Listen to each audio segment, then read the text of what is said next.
Rhapsody of realities Friday 1 जनवरी 2021। आज शुक्रवार 1 जनवरी 2021। आज पास्टर क्रिस ओयाखिलोमे द्वारा जो हमें वचन सिखाया जा रहा है वो मत्ती 6 अध्याय 31 और 32 वचन के आधार से है। Be anxious for nothing. हमने किसी भी बात की चिंता नहीं करनी है। Be anxious for nothing. हमने किसी भी बात की चिंता नहीं करनी है।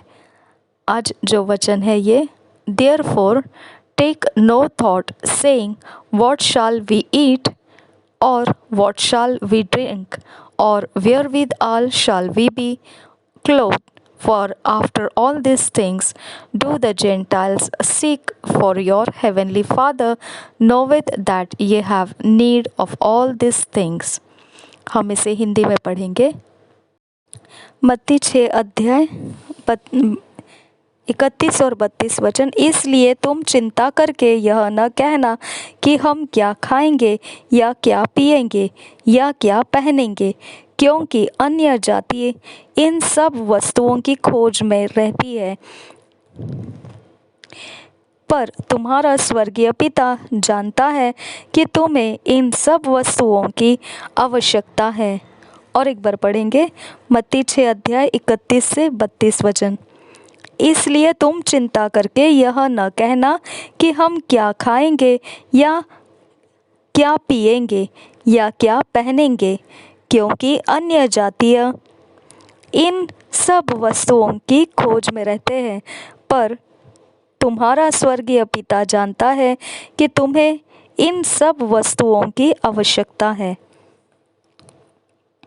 Why should anyone read this and still fret about anything in life?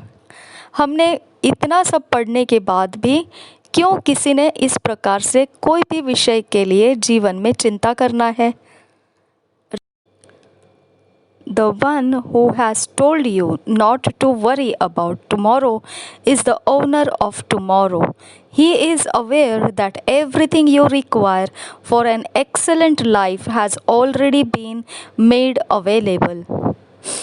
जो आपको कह रहा है इस बात के विषय में कि जीवन में कल की चिंता नहीं करना, तो आप ये समझ लीजिए कि जो कह रहा है वह मालिक है कल के दिन का। तो आज आपको यह समझ में आना चाहिए कि वह सब कुछ का जानकारी रखता है और वह सारी चीज़ें आपको देने के विषय में सब कुछ उसके पास है जो आपको उत्कृष्ट जीवन जीने के लिए चाहिए। वह सब कुछ आपको प्राप्त होने के लिए उसने तैयार रखा है। So refuse to be burden with stress and anxiety. तो इसके लिए इनकार कर दीजिए, कोई भी बोझ अपने ऊपर लेकर तनाव और चिंताओं में जीने से इनकार कर दो। Don't worry about your work, family, business, finances और एनीथिंग।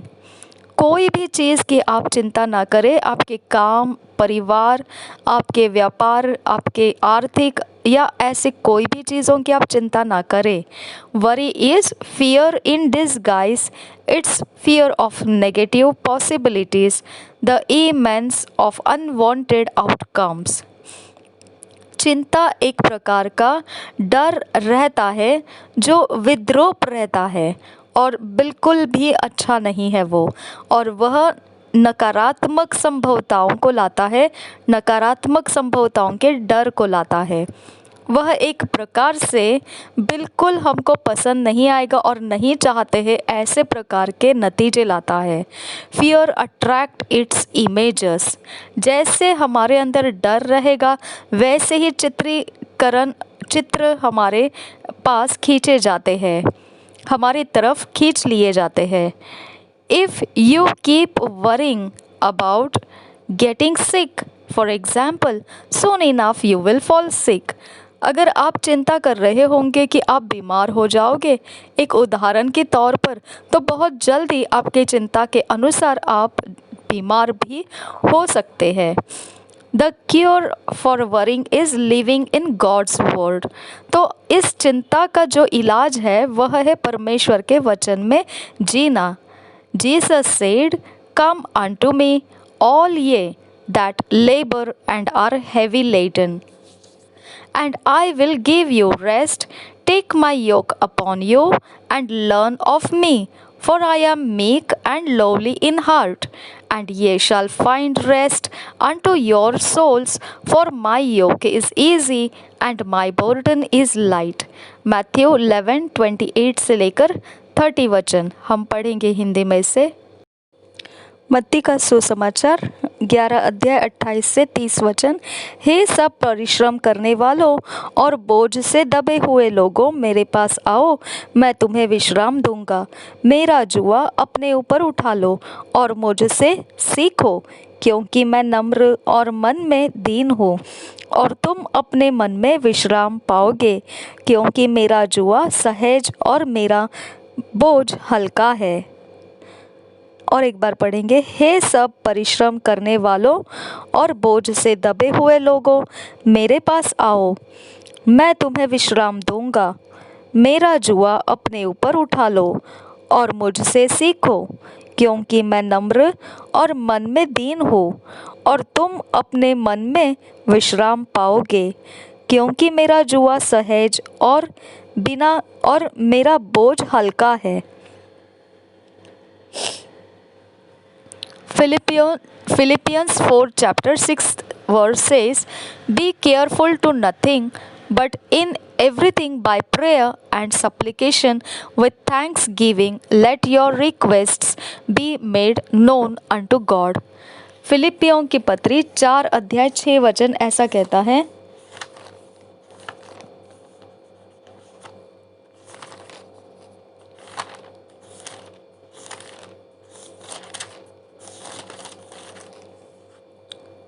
फिलिपियों की पत्री 4 अध्याय 6 वचन।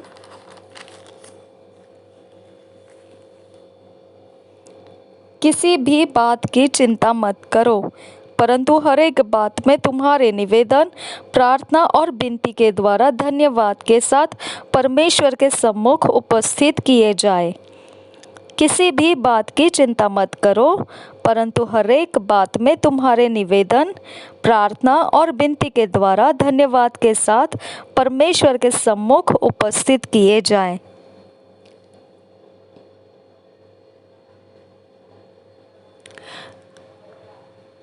एक्ट ऑन द वर्ड, वचन के ऊपर आप काम कीजिए। Rather than worry, receive whenever you require and live in the consciousness of Christ's victory, grace, abundant provisions. जब भी आपको चिंता करने का एहसास समय रहेगा, तब आप वो वचनों को याद कीजिए जो परमेश्वर ने बोला था, उसके ऊपर काम कीजिए, और फिर आप उससे चिंता करने से अच्छा रहेगा आप वैसा जीवन जिए जो मसीह हमें बता रहा है। वही ध्यान में रखते हुए जय का जीवन, अनुग्रह और बहुतायत के सब कुछ हमें दिया गया है, इस बात की आप अपने मन में याद रखिए। Anything short of a life of absolute joy and fulfillment in Christ Jesus is not God's best for you. कुछ भी जो जीवन में घटी हो जाता है, हो सकता है वो आपका कोई भी बात रहे आपके जीवन का, वो किसी भी प्रकार से मसीह के अंदर की जो संपूर्ण आनंद और संपूर्णता है मसीह यीशु की, उस प्रकार का जो है वो वैसा नहीं, घटी में नहीं होता है। और परमेश्वर आपके लिए जो रखता है वह सब कुछ अच्छा ही रखता है। घटी संपूर्णता नहीं है और घटी वही आनंद भी नहीं है जो मसीह यीशु में होना चाहिए। तो घटी बोलेंगे तो वो परमेश्वर के ओर से नहीं है। परमेश्वर आपको जो देना चाहता है वो घटी नहीं है। परमेश्वर आपको सबसे अच्छा जो देना चाहता है वो घटी नहीं है, घटी नहीं है। Hebrews 4 chapter 3 says, For we which have believed do enter into rest, as he said, God finished all his works from the foundation of the world before he made man and rested from his works.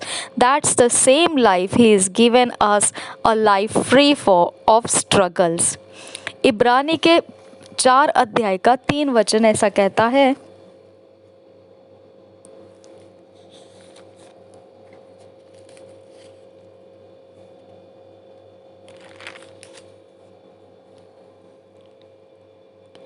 परंतु हम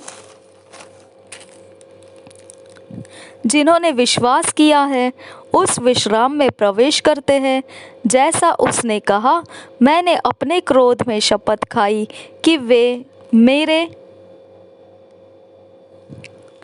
विश्राम में प्रवेश करने न पाएंगे। और एक बार पढ़ेंगे, परंतु हम जिन्होंने विश्वास किया है उस विश्वास में प्रवेश करते हैं, जैसा उसने कहा, मैंने अपने क्रोध में शपथ खाई कि वे मेरे विश्राम में प्रवेश करने न पाएंगे।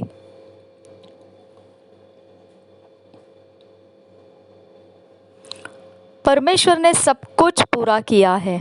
उसके कामों को जो जगत के नींव बनने से उसने शुरुआत रखी थी, वो सब कुछ काम उसने पूरा कर दिया है। जगत की नींव रखने से पहले उसने मनुष्य को बनाने से पहले सब कुछ पूरा करके रखा था, और फिर उसने आराम किया उसके सारी सृष्टि बनाने के कामों में से। यही वो जीवन हमको दिया हुआ है, और वह जीवन हमको सारे संघर्ष से आज़ाद रखता है।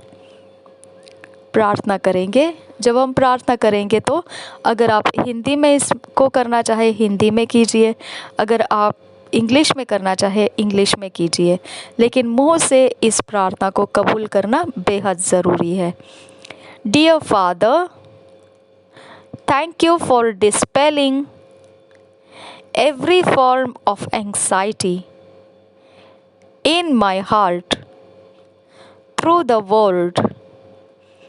I have already overcome Satan, the world, and every crisis, being conscious that the greater one lives in me. I live in the peace and provisions of Christ. You have perfected all that concerns me. The peace of God, which passes all understanding, mantles my heart and mind. In Christ Jesus. आमेन। प्यारे पिता, धन्यवाद हो मेरे जीवन से मेरे हृदय की सारी चिंताएं तेरे वचन से तूने दूर कर दिया। मुझ में अब वह सामर्थ्य आ चुकी है जो शैतान को हरा सकता है, शैतान पर प्रबल हो सकता है, जगत के ऊपर और सारी मुसीबतों के ऊपर। यह बात की मैं जानकारी रखता हूँ, जो मुझ में रहता है वह ज़्यादा सामर्थी है। मैं शांत और सब कुछ प्राप्त किया हूँ मसीह में। तूने मुझे सिद्ध करके मेरी सारी चिंताओं को सिद्धता में सब कुछ बदल दिया है। शांति का परमेश्वर जो मेरी समझ के परे है, मेरे हृदय को छुपा लेता है उस शांति में, और मेरे मन को भी। मसीह यीशु के नाम से आमीन। मसीह यीशु के नाम में आमीन। आज मनन करने के लिए जो वचन दिया है वो है Philippians 4th chapter 6th verse amplified classic version, और ड्यूटरनॉमी 31 chapter और 6 और 2 Timothy 1st chapter 7th verse। फिलिपियों की पत्री 4 अध्याय 6 वचन। ये हम इंग्लिश में पढ़ते समय इस वचन को एम्प्लीफाइड क्लासिक वर्जन में पढ़ेंगे, और व्यवस्था विवरण 31 अध्याय 6 वचन, 2 तिमोथी 1 अध्याय 7 वचन। पहले हम सारे वचनों को पढ़ेंगे इंग्लिश में। Philippians 4 chapter 6 verse amplified classic version में पढ़ेंगे, और बाकी वचन किंग्स जेम्स वर्जन में, और जब हिंदी में पढ़ेंगे तो BSI बाइबल में।